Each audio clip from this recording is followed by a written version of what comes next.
It's the most pleasing principle for human beings. To see the children, to play with them, to enjoy their company. Why? Because it has that sweetness of a child. It's really, I should say, tickles joy within you when you see a child. Immediately the face becomes different. I have told you that I have seen even a crocodile cracking her eggs. I mean, they showed it in a film. And you should have seen the eyes of the crocodile at that time. How carefully she was cracking. So beautiful her eyes were, full of such love pouring out of her eyes. I can't believe these are the eyes of the same crocodile. And so slowly she's cracking with her mouth all the eggs and the little crocodiles coming out. And then she brings them on the shore and washes them in the mouth all the time. So carefully, like a bathroom, she uses her mouth, you see. You should see how animals also act to their children. But when you become sort of modern, so-called, your actions are very funny. There are people who are killing children. There are people who are abusing children. I mean, it is worse than Rakshasas. Even Rakshasas have not done. Pishachas have not done. The Ganas are surprised. What sort of these new creatures have come up from where? That they have no love for their children, that they can kill their children, murder them, break their hands. These are their own children. If they do this to their own children, what will they do to other children? So love for your child has to be absolutely important, but you should not, as Sahaja Yogis, have only attachment for your child. First thing. And the second thing is, you must know how to give a complete margin to your love. The margin is benevolence. Is it benevolent for my child? Am I spoiling my child? Am I too much encouraging my child? Am I playing into the hands of my child? Or I am managing the child all right? Because in childhood, the father and mother have to manage the children. They have to tell children, and children have to be obedient, and they have to listen to parents. But these days children are not obedient.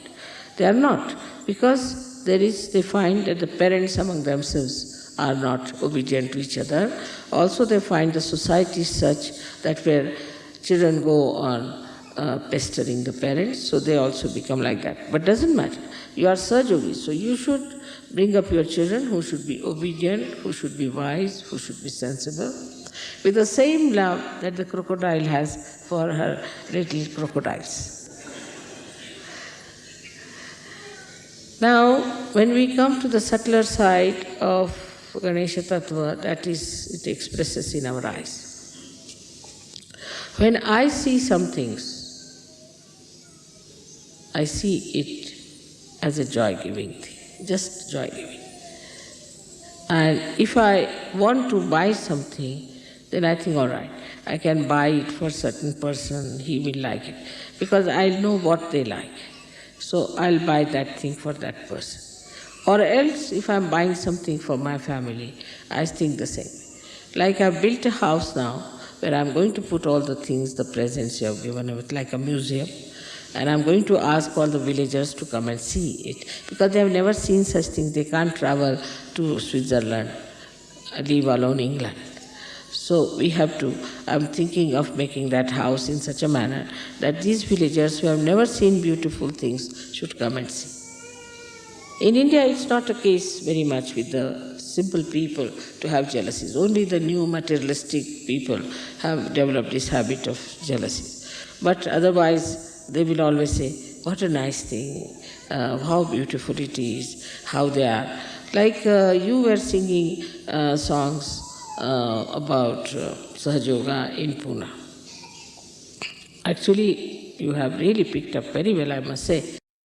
But there were masters of this music sitting there watching you singing.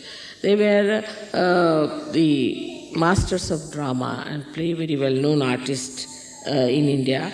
And then they said that where you went to see their play also in Pune, if you remember. So they offered me, Mother, that we want to celebrate your birthday. I said, it's very difficult because you'll be so far away. No, we'll come. The whole night they traveled. And the whole day practically. They came about 5 o'clock, imagine. They finished their drama about, say, 3 o'clock or 4 o'clock, and then they traveled all the day. Arrived at about 5 o'clock from somewhere called Belgaum. And 6:30 was the program, so they were all dressed up, came. And what a comparing they did. They said we were ashamed. We used to think that we Maharashtrians are very good at music, very good at talas and this, but we were ashamed the way these foreigners sang our music so well. We cannot sing like them. Their music, we cannot sing, while they sang our music. And we were all very much ashamed and embarrassed. How could they sing so well? And the appreciation was so great that I was myself embarrassed. The way they were saying how it has happened to these people, what is their guru have done, what have they done to these people that they can sing so well. So the appreciation and the whole thing enamored. We have a tape of that, I think, audio tape. I don't know if you have video tape or not, but if you have, please get it. It's very interesting the way they appreciated my children, the way they were singing. And to them, I felt in their saying and all that, because they are such masters and so developed in there. The way they were appreciating, as if they were appreciating children singing something great. See, in that the report was that of a very sweet of report of Vatsalya, is the feeling of motherliness. That look at these children are singing so well. It's happened with many people I've seen when some artist came, as you know, that when they saw you people appreciating and singing, they had the same feeling. How could these children, how could these people sing so well? How did they know so well? I mean, all that beautiful feeling and all that appreciation created such a nice atmosphere. As we had some very great artists, and how they appreciated you. Instead of saying, oh, what are these, are no good for music and nothing. They so much appreciated that these people who have never known Indian music are singing so well. So in that appreciation also, that fatherliness, that motherliness was there, that Vatsalya was there, and the situation was so beautiful. Even, say, when a person like Ravi Shankar has to play with Yehudi Menuhin.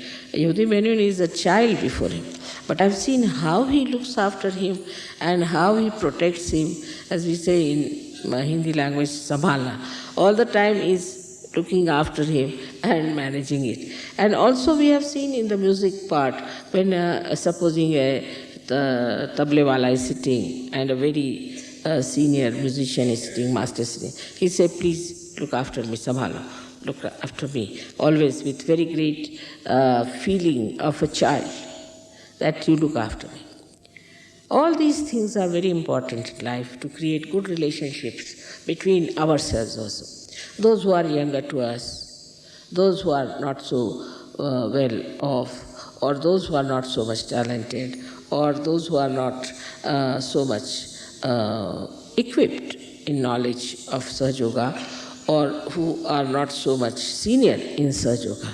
We have to look after the others like in a very fatherly manner, or we can say as a motherly manner, that they are not equipped. So all right, we have a Ganesha Tattva, so excite their Ganesha Tattva. They should feel dependent on us for achieving the mastery or achieving the higher state.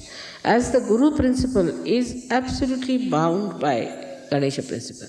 If a guru does not have a Ganesha principle, he becomes a horrid fellow, and nobody wants to stick on to him, and they all run away from him. Though he might punish, he might also get angry with the disciples. But basically, what he thinks, he is my progeny. I am developing him, I am building him. But in the modern thinking is that let them be individuals, let them be independent. So the father and mother do not look after their children in that manner, that they should. That see, this is my son, I have got a talent, I must teach him, he must come up. He is the one who is a continuation of my own self. So this idea of having every individual, you are individual, at 18 years you get out of the house, you do what you like, stand on your legs. No. Life is a continuous basis. It is not just you stand on your legs, but it is a question of one has to be all the time connected with the whole. Unless and until you are connected completely, we cannot understand collectivity of innocence. The collectivity of innocence, I see sometimes, I'm very happy that a child of somebody is in the lap of somebody, sitting very sweetly, coming as if he's your own father, coming and sitting just on your lap, without knowing that he's not my father. But still, that consciousness is not there. So this breaks the feeling of my and possession, that this is mine, this is mine, this is mine. And what makes you the feeling that we are now a means, we can say, an instrument, a media, by which we express the Ganesha Tattva all over. That is vibrations. So the vibrations itself about which we are asking, these vibrations themselves are nothing but the principle of Sri Ganesha, is Omkara. And when it is, then what is it? That feeling, as I told you, the Vatsalya, the feeling of love between a child and a mother, that feeling, it is the one that is vibrations between the child and the mother. The distance between the two is vibrations. And that's what one has to feel, that he's a child still, and there's the mother, and mother is bringing the child, giving all the powers to the child, bringing up, loving the child, understanding the limitations of the child, looking after all that, all the sweetness, all the wisdom of the child to be appreciated. That is vibrations. And if you see the subtle side of this, it's not my child. It's not only a limited thing, because it is eternal. It's everywhere. So you cannot have it. In everything you do, I have seen people, the way they handle things in the West. We Indians have to learn also from them. What's happening? So we have to accept for them what is the way to handle also beautiful things, how to look after beautiful things, how to manage beautiful relationships. See, you shouldn't be harsh, you shouldn't be unkind, you shouldn't say things which are insulting to others so that the relationships are broken. So all the relationships that are between human beings and God are through the Ganesha principle. So when it becomes the relationship between you and God, then there are vibrations. And then that same relationship should extend to everything that you do. You should see what things are good, whatever has got vibrations.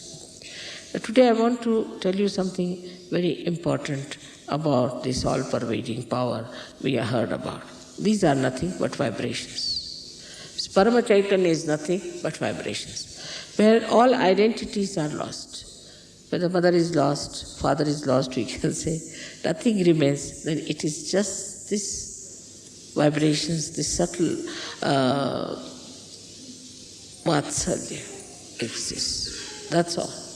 And this is the only thing out of which everything comes and remains in itself. Like we can say that the sun's rays come out and then they try to create chlorophyll. So it's not, that we cannot compare sun with that. Or we can say from the ocean, the clouds come out and they try to nourish the Mother Earth. That's also cannot be compared. Everything is inside. This Parama Chaitanya has got everything inside this. So we can say that everything is nothing but knowledge, is nothing but truth, is nothing but light. But when the folds of these come out, then we get into the folds of that Chaitanya, and then we become ignorant. But there is nothing like ignorance. It doesn't exist. It doesn't exist. Like there is darkness because there is no light. Once light comes, it doesn't exist. It doesn't exist. So ignorance doesn't exist. But what happens that the folds of this ocean, into that people go and it is lost.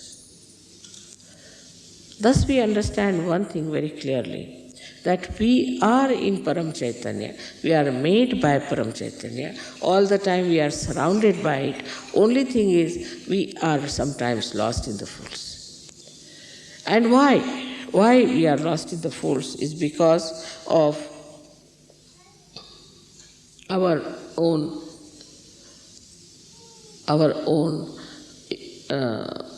unawareness. This awareness has to come, that we are part and parcel of that Paramachaitanya. The whole thing is called as Chidvilasa, is the vilas, is the playful enjoyment of God's attention. Now you will say, how can that be? For example, we see the sun. And just to give a simile closer to it, we see the sun and then we see the water. We see the water in the lake, right? There is water because of the sun, we can see the water there. Then supposing we see the mirage. We see the mirage and then we think this is water. We run after the water. But the whole thing is the play of the sun. Whether it's a mirage, whether it's a water, whether it's the sun. In the same way, this Paramachaitanya acts, and what we get lost is in our awareness that we are Paramachaitanya. That's why the play starts. The play starts like day before yesterday's puja. What did we do? We are sitting there, it started raining. So, to prove that I can control rain. So it rained, some people were covering up something, this thing. I gave a bandha. After some time, the rain moved out from the puja to the backside. It was not raining where you were sitting. And after that, it became a sun, and it was so clouded. Sun came, it became sunny. So that's how you have to become aware of the powers of Chaitanya.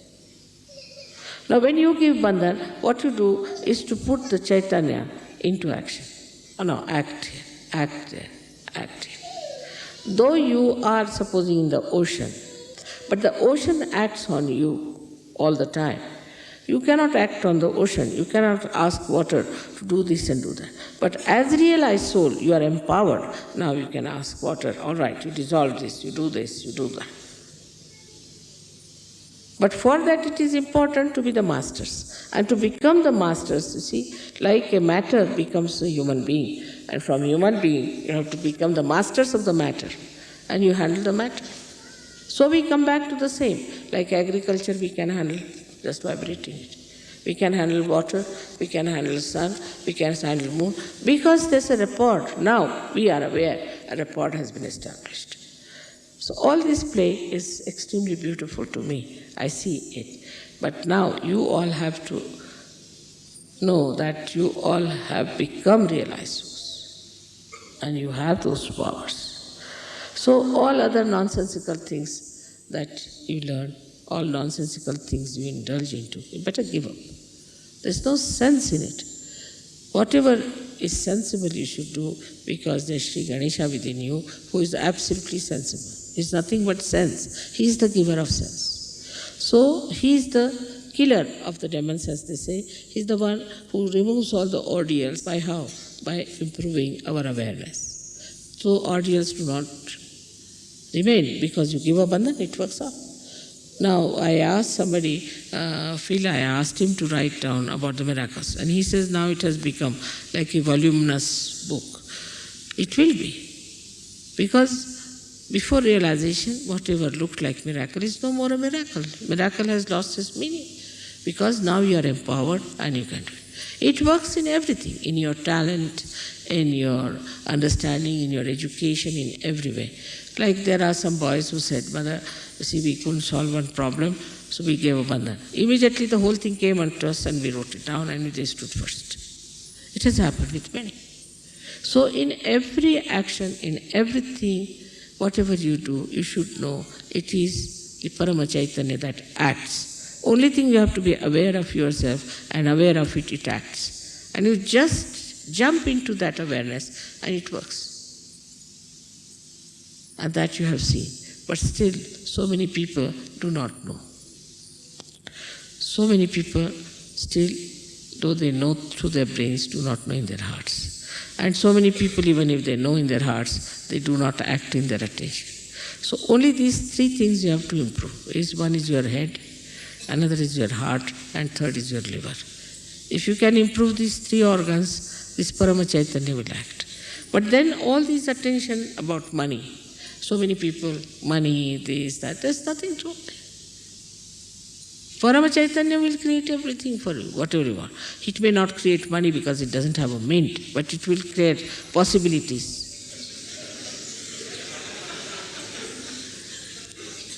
Possibilities. And this is something to be understood very well. And it's so blissful to know that now you are aware of the Parama Chaitanya and you can master it. Master it in the sense not that you dominate it, but you ask him like a jinn, you can say, all right, do this, do that. With respect, it works. But the way sometimes we do not pay respect to Parama Chaitanya is also something surprising. The way we act all the time, the way we are behaving. Like in my presence, people will sit down and close their eyes. Or they will start worshipping the photograph instead of me. Sometimes the way they handle their kundalini, sometimes the way they behave towards themselves and others. All these things are to be understood now that we have entered into the kingdom of God means Parama Chaitanya. And that we are very important citizens of that. If one can understand this, then I think Sahaja Yoga can be very successful. Everything will work out. Miraculously, everything will work out. And all those who are not aware about the possibilities to what they can reach, they are thrown out, in the sense in the fold, in the ignorance, so-called, into the darkness. Again, they can come back to light when they have sense. So be forgiving about them. It can happen to you also if you understand that way. I hope today's lecture you have been able to assimilate within yourself. That's very important, to assimilate, to know that you are in the Parama Chaitanya. And that's how you'll become very sweet, you'll become very considerate and very loving, affectionate and wise. That's very important. May God bless you.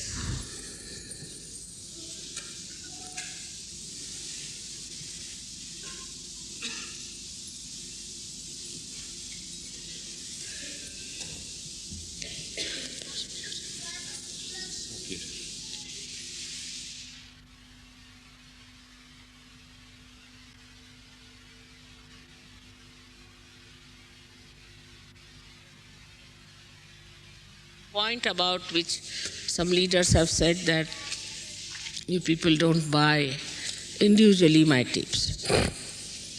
And then you come to the ashrams and want to listen to my tapes again and again, and you spoil the tapes. This is wrong. You are all Sahaja Yogis. You must respect. And all of you must try to get the tapes properly, in proper manner, and should use your own tapes carefully and with respect. Because some people are taking away also the tapes from the ashrams and using them. No, it's very precious. All of you should treat it as a very precious thing, and all of you should take tapes which are being created by the ashram and use them. But in the ashram you can use it once in a while. But for your house, for your car, or I have seen that in other horrible false gurus people, they just take the tapes, never play any music, nothing, they're just playing the tapes. So in the same way, you can have that, because it's not easy to understand my lecture in my first shot. You have to individually sit down and listen to it and decode it and see for yourself what it is. Because I myself, when I listen to my lectures, I get lost.